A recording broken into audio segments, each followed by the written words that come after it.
Welcome back everybody once again to our channel Hemodemics. আজকে আমাদের block চেনের next video, যেখানে আমরা দেখবো হচ্ছে স্মার্ট কন্ট্রাক্টস কাকে বলে, ইথেরিয়ামে স্মার্ট কন্ট্রাক্টসের কী রোল আর এগুলো সব। সো ভিডিওটা শুরু করা যাক। সো স্মার্ট কন্ট্রাক্টস আসলে একটা প্রোগ্রাম যেটা ইথেরিয়ামে রান করে। So it's a program that runs on the Ethereum block chain.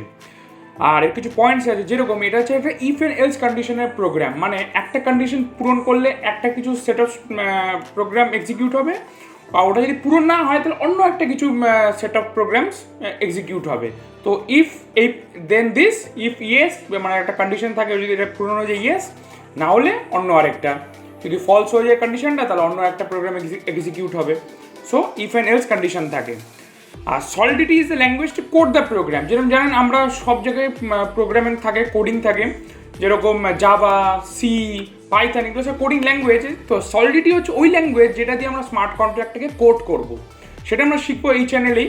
So অবশ্যই চ্যানেলটাকে সাবস্ক্রাইব করবে তার জন্য, যেটাতে আপনি যদি এই সলিডিটি পুরো কোর্সটা যদি না মিস করতে চান। আর দেন আমাদের আরেকটা পয়েন্ট হচ্ছে loops. Loops are used in smart contracts. এখন এইটাতে একটা টুইস্ট আছে, সেটা হচ্ছে যে বিটকয়েন এ কিন্তু লুপস ইউজড হতো না। যখন স্মার্ট কন্ট্রাক্টস লেখা হতো, সেটা হচ্ছে বিটকয়েন স্ক্রিপ্ট প্রোগ্রামিং ল্যাঙ্গুয়েজটা দিয়ে। তো তখন বিটকয়েন যখন ইউজ ছিল, তখন কিন্তু ওখানে বিটকয়েনের মধ্যে কোনো, মানে বলতে গেলে লুপস ইউজ হতো না। কেন লুপস ইউজ হতো না? বিকজ ইফ আমরা যদি কোনো একটা লুপস ইউজ করি কোনো একটা প্রোগ্রামে এবং সেটাকে ডিপ্লয় করি ব্লক চেনে, সে কেউ যদি আনলিমিটেড টাইম রান করাতে থাকে, তাহলে ওই একটা প্রোগ্রাম আনলিমিটেড টাইম রান করতে থাকবে এই ব্লক চেনটাতে, যেটাতে ওই চেনটা ডাউন হতে পারে, কোনো নেটওয়ার্কটা একটুখানি ডাউন হতে পারে, কারণ কি একটা প্রোগ্রাম হেভিলি ইউজ করছে, ডেটা কন্টিনিউয়াসলি রান করে যাচ্ছে, বিকজ আনলিমিটেড লুপ আছে।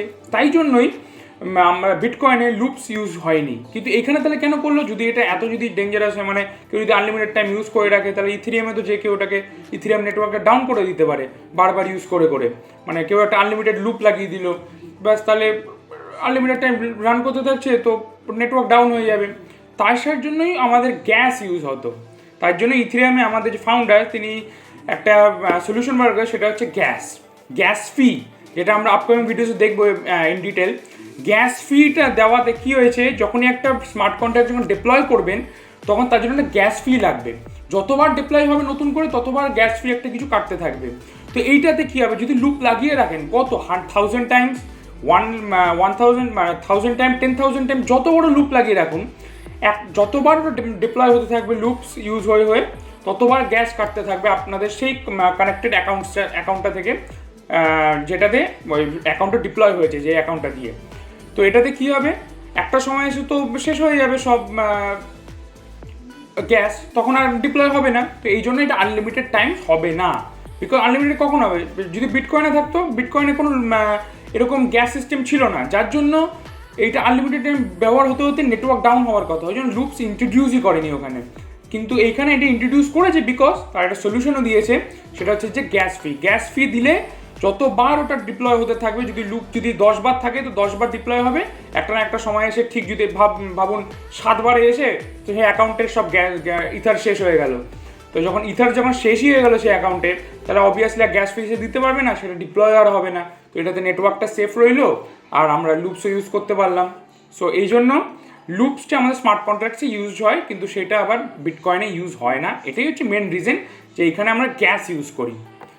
সো নেক্সট হচ্ছে আমাদের এটা হচ্ছে একটা ডায়াগ্রাম, অথবা একটা বলতে গেলে একটা ডাইসেক্টেড ডায়াগ্রাম, যেখানে স্মার্ট কন্ট্রাক্টস কীরকম সেটা একটা বুঝিয়েছি ইন সিম্পল ফর্ম। সেটা হচ্ছে একটা কন্ডিশন থাকবে, সেই কন্ডিশনটা যদি ফুলফিল হয়, তাহলে if the condition is true then execute this command, একটা কিছু কমান্ড দেওয়া থাকবে, সেই কমান্ডটা পূরণ হবে। এবং যদি ওই কন্ডিশনটা ফলস হয়ে যায়, তাহলে অন্য একটা কমান্ড এক্সিকিউট হবে। সো এটাই হচ্ছে আমাদের ইফ অ্যান্ড এলসের একটা স্মার্ট কন্ট্রাক্টসের একটা বলতে গেলে ডাইসেক্টেড একটা ওভারভিউ অথবা ভিউ একটা, যেটাতে স্মার্ট কন্ট্রাক্ট কীরকম হয় ইন সিম্পল ভিউ। সো আজকের ভিডিওটা এত অবধি। যদি ভিডিওটা ভালো লাগে নিশ্চয়ই লাইক করবেন, আর যদি কিছু বুঝতে অসুবিধা অবশ্যই কমেন্ট করে জানাবেন। এই আগের সব কটা ভিডিওসগুলোর যে পিডিএফ সব ডেসক্রিপশনে দেওয়া আছে, এবং এটাও দেওয়া থাকবে ড্রাইভ লিঙ্ক।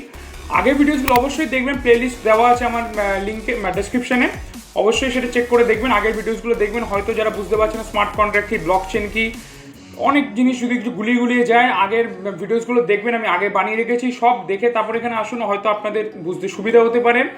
অবশ্যই চ্যানেলটাকে সাবস্ক্রাইব করবেন, এবং আরও অনেক ভিডিওস আসবে ব্লগ চেনে। সো আজকের জন্য এত অবধি। Thank you so much, till then, by.